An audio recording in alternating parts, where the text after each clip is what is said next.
各位街坊、各位老友，大家好。今日同大家講一江好多控糖人士、中老年朋友，每日都會有結嘅難題。好多上咗年紀嘅老友，每年做身體檢查，驗出血糖偏高，糖內量唔合格之後，第一件事就係嚴格戒白飯。平時屋企煮飯只敢夾3-2啖米，甚至有啲人索性完全唔碰冚粉，日日淨係食青菜同肉，就係驚一食白米，餐後血糖即刻大幅飆升，胰臟負擔加重，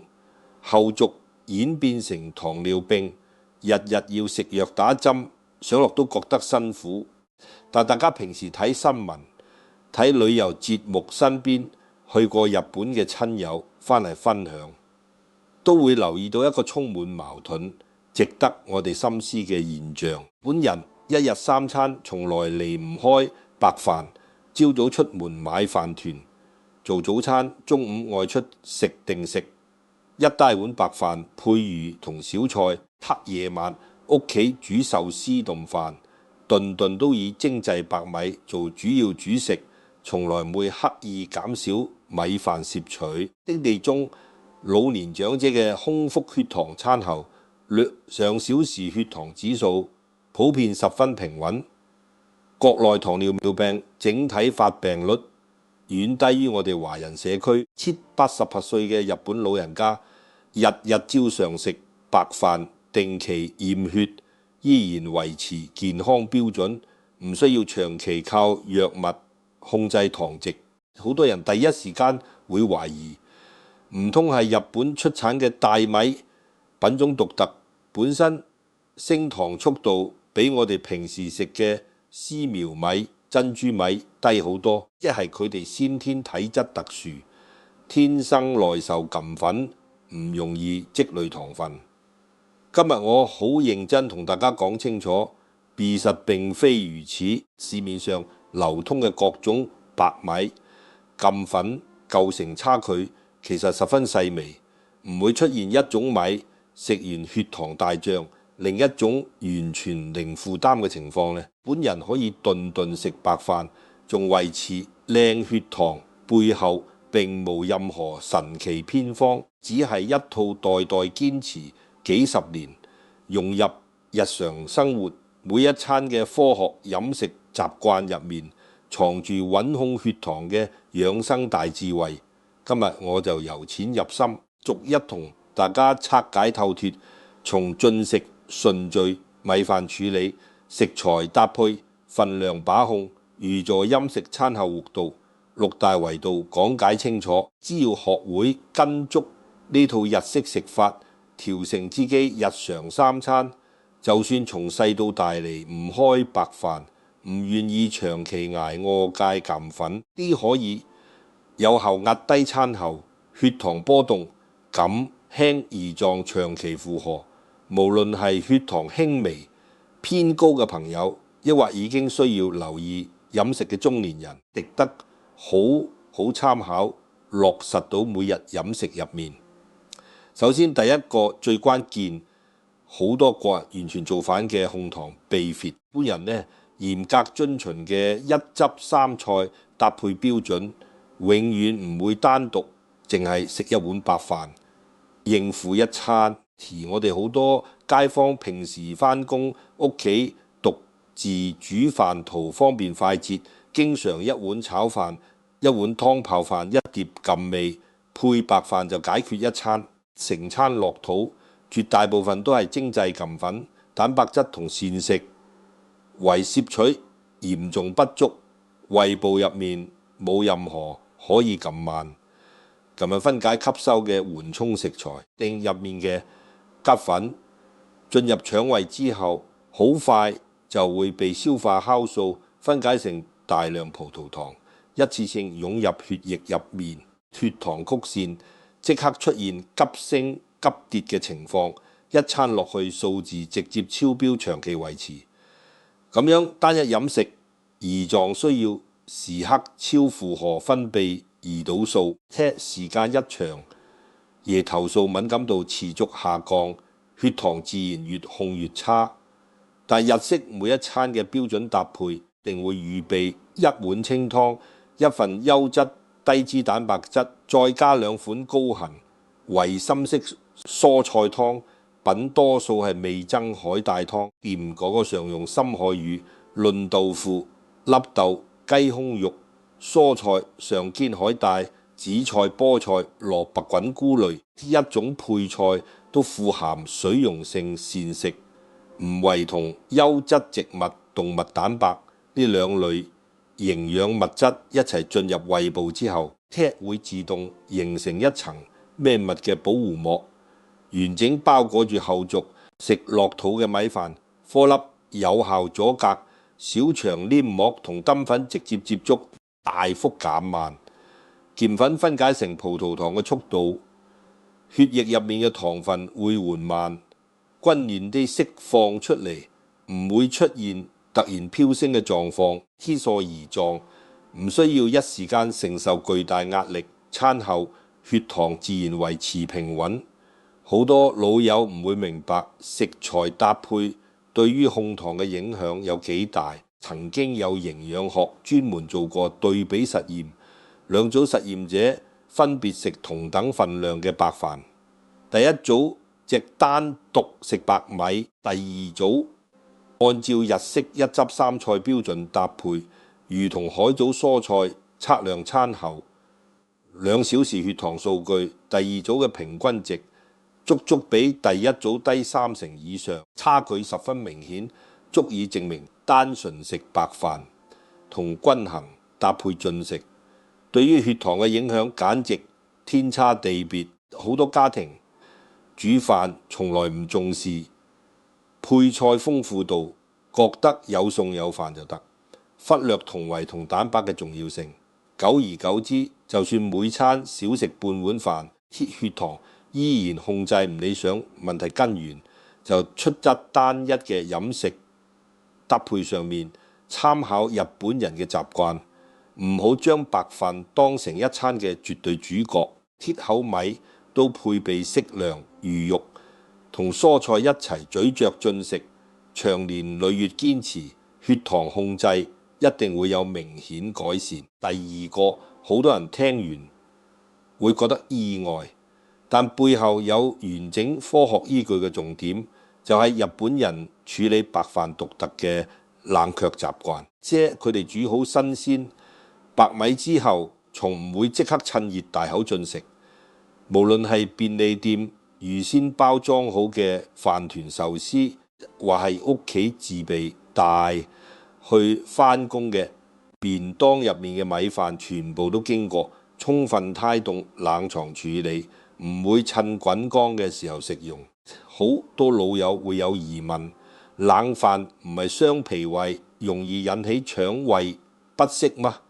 點解日本人偏偏中意食凍咗嘅米飯？呢度就要同大家講解抗性唔粉嘅概念。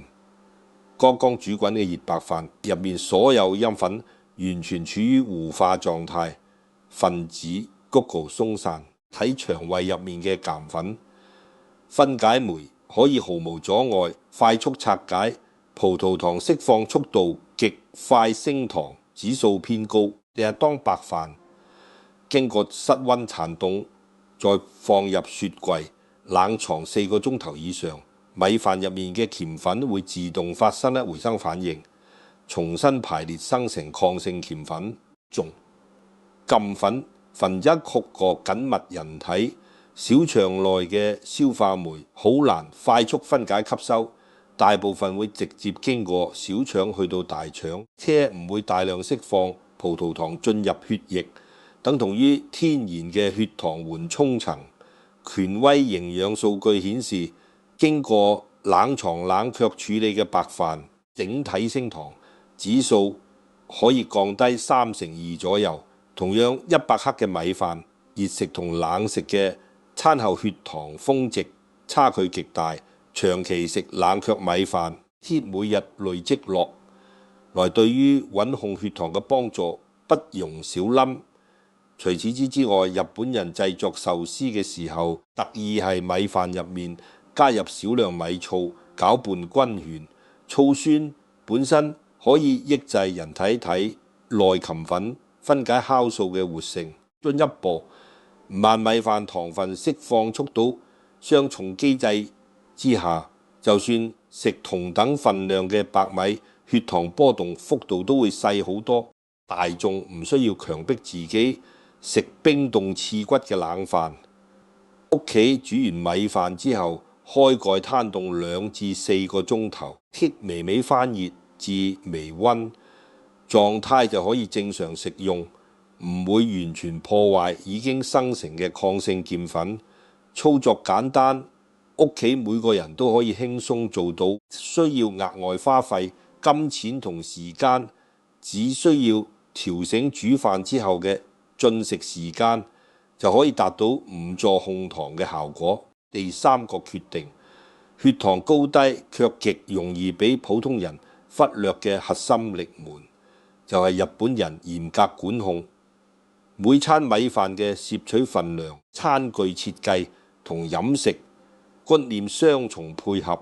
從根源減少澱粉總攝入量。大家如果係日本旅遊就會發現，當地市面銷售嘅飯碗便當盒尺寸全部細，小巧玲瓏，標準成人一餐。正餐配備嘅白飯淨仲大，只有90至100克時蔬，換算成我哋屋企平時用嘅普通大碗，只係淺半碗嘅份量。就算當地人十分鍾意食米飯，都絕對唔會一次性盛滿一大碗狂食。從觀念上邊建立煮食適可而止嘅認知，反觀我哋華人社區嘅飲食習慣，好多屋企煮飯用大容量湯碗裝煮食一餐落去，隨便250克以上白米碳水化合物總攝取量直接翻倍。就算搭配再多蔬菜同魚肉，總糖分攝入過量，血糖一樣難以控制平穩。除此之外，好多日本家庭唔會單純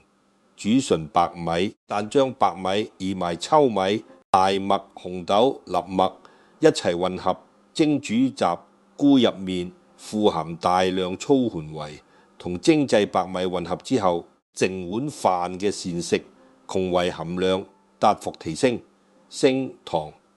速度明顯放緩，同時飽腹感會維持更長時間，唔會食完2、3個鐘頭就有感覺肚餓，切避免因為過早飢餓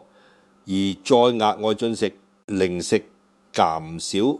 全天淨體糖分累積。好多中老年朋友控糖走入誤區，要唔就完全唔食飯，唔就唔控制份量大碗狂食，兩種極端方式都會阻礙身體代謝機能。參考日本人細碗定量雜穀米嘅做法，時蔬唔需要完全戒掉白飯，只需要減少每餐煮食份量，適當加入粗雜糧平衡。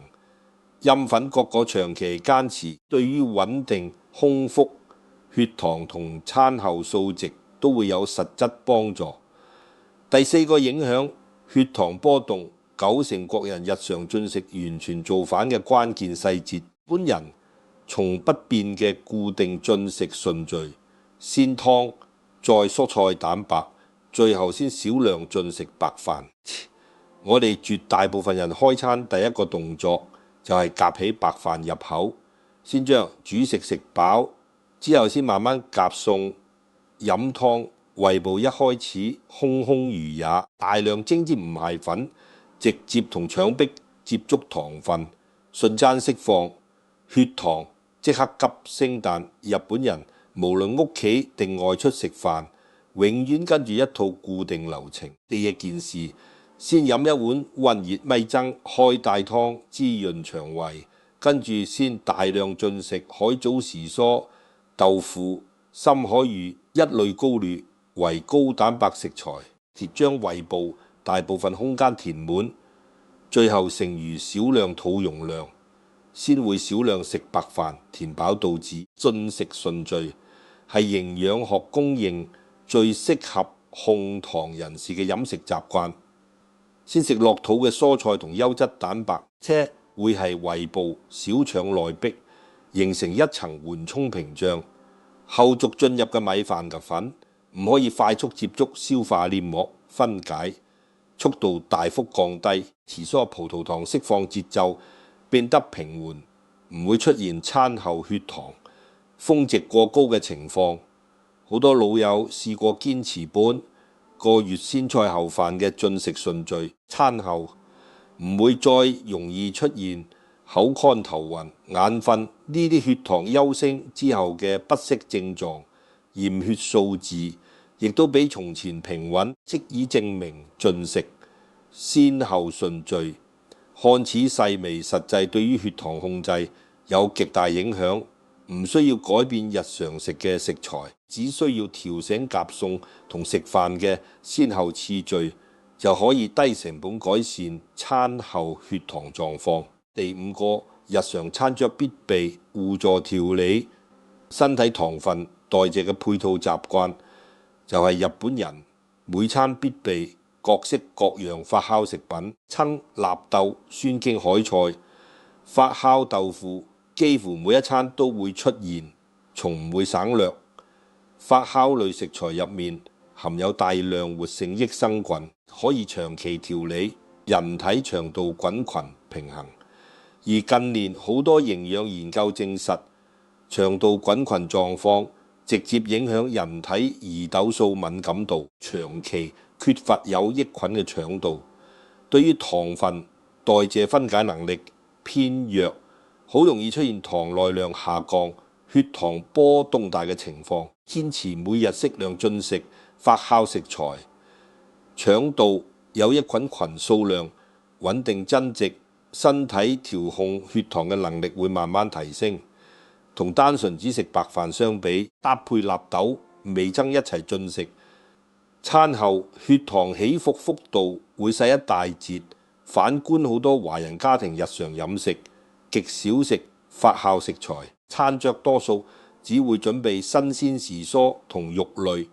忽略腸道調理對於控糖嘅長遠幫助。偶爾加入少量酸質海藻、納豆作為配菜，單止豐富餐桌味道，長遠亦都可以輔助穩定血糖，尤其適合代謝能力逐年下降嘅中老年長者。除咗每一餐飲食入面嘅各種細節，日本人日常堅持嘅輕度運動習慣，所以都係佢哋日日食白飯仲維持靚血糖嘅重要輔助因素。唔可以忽略當地城市公共交通規劃完善，大部分市民日常出行優先選擇步行，騎單車唔會動不動就駕車代步。普通上班族每日自發累積步數輕鬆得到8000至10000步，身體肌肉可以持續消耗，血液入面多餘葡萄糖，避免糖分長時間滯留血液，造成指數超標。更加重要嘅一個習慣，就係日本人食完正餐之後，從唔會即刻坐沙發休息、唐珠午睡，無論外出抑或屋企，都會慢步行走15至30分鐘。餐後輕度活動，促進血液循環，加速肌肉吸收多餘糖分，及時降低餐後血糖峰值。而我哋好多中老年朋友嘅生活習慣完全相反，食完午飯晚飯即刻坐低睇手機睇電視，甚至直接上床瞓午覺夜覺。全身血液集中係腸胃消化，肌肉缺乏活動，血液入面多餘糖分冇辦法及時消耗，長期堆積體內，就算刻意減少食飯份量，糖一樣容易偏高。唔需要做高強度劇烈運動，只需要養成餐後散步嘅簡單習慣，啲為助穩控血糖，都會有肉眼可見嘅改善效果。操作簡單，唔需要額外花費時間同體力，適合各個年齡層朋友長期堅持。講到呢度，好多老友心入面一定會產生疑問：唔通我哋以後想穩控血糖，就要完全照搬日本人所有習慣，日食冷飯，每餐納豆，餐後強制散步先得噃？其實完全唔需要機械化全套抄就，只需要提取當中適合我哋本地飲食容易落實嘅核心重點，融入自己每日三餐入面就得。首先，永遠調醒進食順序，先飲湯食蔬菜同魚肉，最後先少量食白飯，其次縮細剩飯碗具，嚴格控制每餐米飯總份量。條件就煮飯禪入少量糙米、紅豆等雜穀，煮好嘅米飯唔好即刻趁熱大量進食，攤凍一段時間再食。鐵頓量搭配海帶、魚類、深色蔬菜。個唔好嘅淨係白飯配單一肉餸，閒時適量補充酸經、海藻、發酵豆腐一類發酵配菜，調理腸道代謝。食完飯唔好即刻靜坐休息，落樓慢走10幾20分鐘。6個簡單細節同時堅持，脫疏，唔需要強迫自己完全戒掉心愛嘅白米，都可以明顯減輕餐後血糖波動，改善身體糖耐量。好多中老年人走入一個極端控糖誤區，認為只有血糖偏高就必須一刀切完全戒斷所有澱粉主食，長期唔食白飯麵食，淨係進食少量青菜同瘦肉。過度節制澱粉攝入短期血糖數字看似平穩，但時間一長，身體會因為缺乏碳水能量，出現持續乏力、頭連心慌、情緒低落、記憶力衰退各種不適症狀，身體基礎代謝機能持續下滑。但偶爾放縱多食少量唔粉，血糖就會出現劇烈反彈，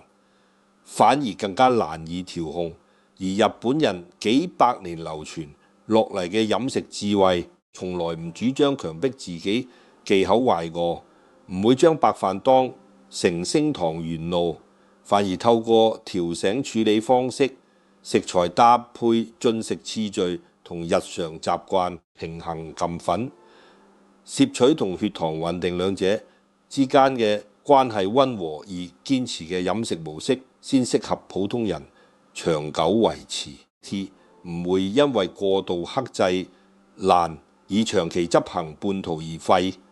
令血糖調理前功盡廢。仲有一點一定要同各位老友講清楚，填一個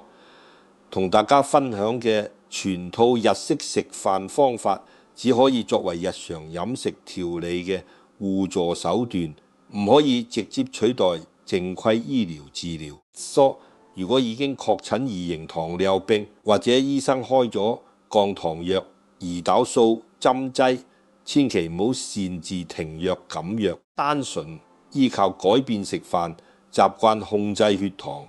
定期到醫院抽血覆查，跟隨主治醫生嘅專業指引，先係最穩妥安全嘅做法。對於只係空腹血糖輕微偏高、糖耐量受損、處於糖尿病前期嘅中年朋友，長期堅持今日分享嘅飲食細節，搭配每日適量輕運動，可以有效減緩血糖持續上升嘅頹勢，大幅降低後續演變成糖尿病嘅風險，同時改善平日口乾、容易眼瞓、四肢疲勞、各種血糖偏高伴隨嘅不適感。世間好多坊間流傳嘅控糖養生方法，開口就教大家完全戒米戒澱粉，好多老友堅持唔到2-3個月就放棄反覆，令血糖反覆波動。其實根源唔係白飯本身會直接令血糖飆升持疏，而係我哋長期以來錯誤嘅食飯方式，毫無節制嘅主食，份量單調，缺乏唔為嘅飲食搭配，一步步加重胰臟負擔，疏令糖分代謝紊亂單純，歸咎於白米一味捨棄主食，只會令身體失去每日必備嘅基礎能量來源，衍生出其他內分泌氣血不足嘅健康問題。學會靈活調整飲食入面各種容易忽略嘅小細節，平衡進食，結果先係長遠穩控血糖、保護胰臟功能嘅正確思路。好多同我傾偈嘅中老年老友都話自己由細到大習慣頓頓有白飯，餐唔食就覺得成餐空虛唔夠飽，但每一次驗血糖數字都唔理想，內心十分矛盾，唔知點樣平衡口腹之欲同身體健康。其實只要牢牢記住今日同大家拆解嘅6大核心日式飲食敵門，落實到朝早、中午、夜晚每一餐調醒配搭、進食順序同主食份量，就算日日正常食白米都可以將餐後血糖維持係相對平穩嘅範圍入面。自梳唔需要長期為我強行忌口，食得飽足開心，同時亦都顧得住自身血糖健康，安穩度過下半世。最後同各位老友完整總結過一次全部核心重點呢，方便大家記牢落實。第一，每餐嚴格遵循1汁3菜均衡搭配，充足補充高團維、海藻、時蔬同優質魚類蛋白，唔好單獨淨係食白飯。第二，煮好嘅米飯放涼之後再進食，平時煮飯適當入糙米、紅豆一齊蒸煮，降低整碗飯升糖指數。第三，嚴格縮細成飯碗，控制每餐米飯總份量，杜絕大碗狂食主食。第四，永遠堅持先湯菜蛋白，最後先食少量白飯嘅進食順序。第五，餐桌適量搭配亞特、亞杜、酸海藻等發酵食材，頭呢腸道桿菌，提升糖分代謝能力。第六，餐完結之後唔好即刻靜坐休息，堅持餐後慢走10幾至30分鐘，及時消耗血液多餘糖分。T 呢，以上6樣簡單易做嘅日常細節，同步堅持2至3個月之後，大部分朋友都可以明顯感受到餐後唔會再出現口乾舌燥、頭暈昏沉嘅不適感，定期驗血嘅血糖數字亦都會變得平穩規律，唔會大起大落。養生控糖從來唔係一刀切嘅殘酷忌口，而係慢慢調醒身邊1日3餐入面嘅微小飲食習慣。本人可以做到日日食白飯，仲維持靚血糖嘅秘密，並唔係什麼玄學偏方，而一啲我哋長期忽略、簡單易執行嘅飲食細節。今日記低呢幾個實用嘅控糖食飯敵門，落實到每日3餐當中，唔需要捨棄自己最中意嘅白飯，亦都可以守住血糖同身體健康。下半世3餐食得自在安心，遠離血糖超標帶來嘅各種困擾。多謝各位街坊、各位老友今日耐心收聽，希望今日分享嘅日式控糖飲食智慧可以幫到所有中意食白飯又擔心血糖偏高嘅朋友，大家好好調整日常飲食，身體長期健康平順。